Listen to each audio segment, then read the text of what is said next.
여러분 안녕하십니까? 찐 한의사입니다. 장기화되고 전 세계적으로 유행하고 있는 이 코로나19 때문에 많은 분들이 피로와 우울감을 겪고 계십니다. 다행히 우리나라는 이 모범적인 대처로 한풀 꺾이는 모양새지만 지금이 가장 중요한 시기라고 하니까 이 사회적 거리두기와 개인 감염 예방 관리 철저하게 준수하시기 바랍니다. 이 장기화되는 코로나19와 더불어 많은 분들의 관심으로 대두되고 있는 이슈, 바로 면역력입니다. 그런데 말입니다. 어떻게 하면 면역력을 높여 코로나19로부터 조금이나마 안심할 수 있을까 하는 걱정으로 밤잠도 못 주무신다는 분이 계셔서 찾아가 봤습니다. 영상 보시죠. 코로나 때문에 바깥에 나가지도 못하는데 쓸데없이 날씨만 더럽게 좋네 진짜.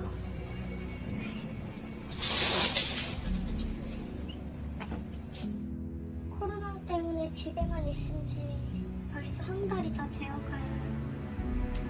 주위에 말썽도 없어서 매일 이렇게 인형만 보고 얘기하고 이러다 진짜 우울증이라도 걸릴 것 같은데 바깥에 나가려고 하니까 코로나가 무서워서 나가지도 못하겠어요.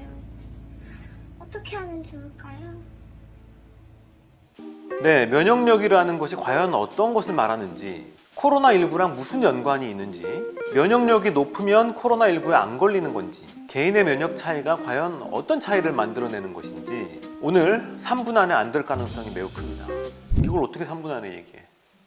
일단 가겠습니다. 내 면역력이라고 하는 것은 내가 아닌 것이 내 몸 안으로 들어왔을 때 내 몸을 지키려는 힘이라고 이해하시면 되겠습니다. 이런 세균이나 바이러스 같은 것들이 내 안으로 들어오는 경로는 매우 다양한데 그 중에 가장 흔한 것이 바로 이 호흡기입니다. 음식물을 통해서 장으로 흡수되기도 하고 상처난 피부를 통해서 침투하기도 합니다. 가장 기본적인 면역은 몸 안의 세포들이 세균이나 바이러스들에 대항해서 서로 싸우고 잡아먹고 하는 과정을 말합니다. 발열, 기침, 가래, 염증으로 인한 인후통 이런 것들이 대표적입니다. 이렇게 누구나 가지고 있는 면역체계 말고 개인마다 다른 면역체계도 있습니다. 한번 싸워본 놈을 기억하는 그런 면역체계가 있을 수 있는데요. 예를 들어 수두 같은 것은 어릴 때 한번 걸려놓으면 다시 항원에 노출되어도 다시 감염되지 않게 되는 것이죠. 인공적으로 싸워본 놈을 기억하게 해주는 방법도 있습니다. 바로 예방접종이죠. 몸에 해롭지만 않을 정도로 이 항원을 만들어내서 싸워본 기억을 넣어주는 면역 방식입니다. 자, 그러면 우리가 코로나19에 대응하면서 면역력 외치는 그 면역력은 어떤 것일까요? 이 백신이나 타겟 치료제가 있다면 직접적인 면역력이 되겠지만 아직까지 코로나19에 대한 백신이나 타겟 치료제는 없습니다. 그렇다면 결국 누구나 선천적으로 가지고 있는 그 면역체계에 기댈 수밖에 없는데요. 어떤 분은 고령이나 지병으로 인해서 면역력이 약해져서 폐렴으로 고통받는다고 하고, 어떤 분은 과도한 면역 반응으로 인한 증상으로 고통받는다고 합니다. 그렇다면 강한 면역력이란 어떤 것일까? 코로나19로 인해 우리 몸에 나타나는 모든 증상, 발열, 오한, 근육통, 인후통, 기침, 호흡곤란, 이런 것들은 모두 우리 면역 반응의 결과물입니다. 전쟁으로 따지면 그 싸우는 자체가 아니라 화재, 연기, 소음, 군인들의 시체, 이런 것들로 인한 문제들이 우리 몸 밖으로 표현되는 것이다, 이렇게 이해하시면 되겠습니다. 그렇다면 좋은 면역, 강한 면역이란 큰 소란 없이 이기는 능력을 말하고, 반면에 이 나쁜 면역, 약한 면역이란 소란과 난리법석을 다 떨고 이기는 것을 말합니다. 이 나쁜 면역, 약한 면역을 갖게 하는 주요 원인에는 노화, 비만, 스트레스, 저체온, 수면 부족, 영양 불균형 등이 있습니다. 진짜 싸워야 할 시기에만 집중해서 싸울 수 있도록 해줘야 되는데, 요새는 특히 나쁜 공기로 인한 호흡기 부담 등이 몸 안의 면역세포들로 하여금 잦은 싸움들을 하게 만들고, 그로 인해 활성산소들이 쌓이고 꼭 필요한 면역세포들이 파괴되고 결국에 면역 기능이 약화되는 것이죠. 그러면 좋은 면역, 강한 면역을 가지려면 그 반대로 하면 되겠죠. 노화는 어쩔 수 없겠지만 이 자극을 줄이고 건전한 항상성을 유지하려는 노력이 최고의 면역 강화입니다. 균형 있는 식사, 적당한 운동하시고, 무엇보다 담배 끊으시고요, 술 줄이시고요, 잠 충분히 주무십시오. 특히 장내 세균은 우리 몸의 면역에서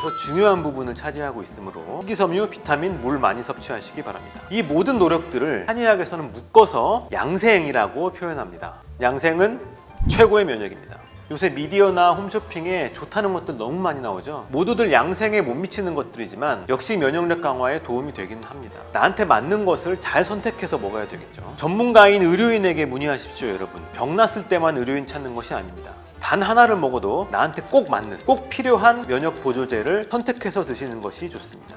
그렇지만 다시 강조합니다. 그 어떤 면역 보조제보다도 양생이 제일입니다. 자, 여러분 코로나19와 면역에 대해서 좀 이해가 되셨나요? 준비하는 자가 승리합니다. 마스크, 개인 위생 등의 예방 활동도 중요하지만 언제 있을지 모를 감염에 대비하기 위한 면역력 준비, 양생 잊지 마시기 바랍니다. 이상 찐 한의사였습니다. 근데 되게 비유법 좋아하시는 것 같아요. 좀 이해하기 좋지 않을까? 일반인들이 이건 뭐 전문가한테 하는 얘기도 아니고 누구나 쉽게 이해할 수 있어요.